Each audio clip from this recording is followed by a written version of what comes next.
Yeah. Anybody that doesn't, obviously, basically walk all the way along the seafront and you'll see it on your right hand side. I'm Jermaine King, I'm the head chef at the Red Lion Hotel. This is Ben Carr, he's the sous chef. We've built quite a decent team. I've been there the last 3 years. I'm going to say we've built quite a decent team now. Our food, from when I turned up, we've progressed quite largely. It used to be very much just pub grub. Now we're touching fine dining in between gastro pub food at the same time.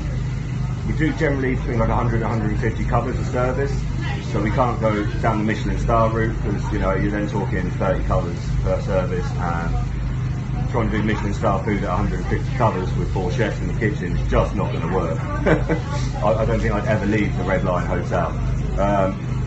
So what we're going to do for you today though is we're going to mix it up a little bit. Yesterday we came down, we done Crab Lobster Festival. I'm pretty sure if you've been here for all of the others, they've probably done Crab and Lobster as well. So we're going to do something a little bit different today.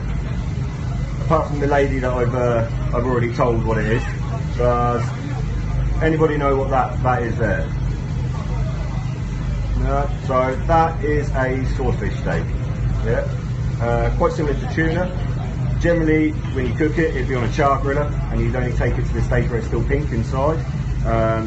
We're not going to use a char griller today because we attempted to use a char griller here yesterday, and all that happened is our char griller broke and it didn't get hot at all.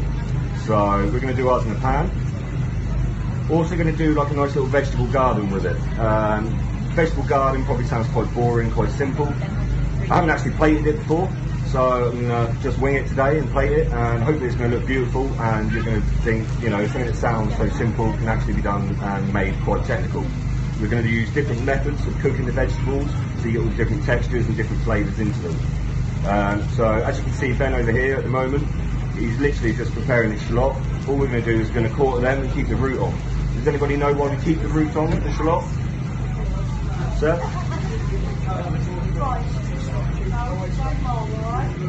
No, I'm not that nice. If I'm honest, I don't really care if he cries a little bit on stage, so it's not because of that. No, it's basically so then when I go to plate it, every layer of the onion doesn't all fall apart, so it stays as one whole core of the shallot, guys. That is it. One of the methods we're going to use today is pickling the vegetables. Does anybody here know how to pickle vegetables?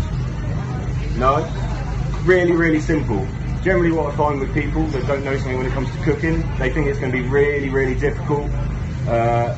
All you do is, so in this pan, which I'm now going to put on to boil again, is basically a third water, a third white wine vinegar, and then about 150 grams sugar, which is sort of a third again. You bring that to the boil. I've also got some peppercorns and a couple of bits of bay leaf in there, just to infuse, just to add to a little bit more flavour of the pickling liquor. So these are what we call ribbons of vegetables. Simple, peeler, just down the vegetable, and that's what you end up with. So we pop them into our jug. Same with the baby cucumbers. Pickling liquor is now out of boil, and all you do, guys, pour it just so it covers the ribbons of the vegetables. And that's it. Pop that to one side and the pickling will just take place. One really simple, really easy way of cooking your vegetables. In this pan here, guys, all we've got is sweet potato. All I've done is a sweet potato mash, basically, rather than just your normal mash. Does anyone know a really key thing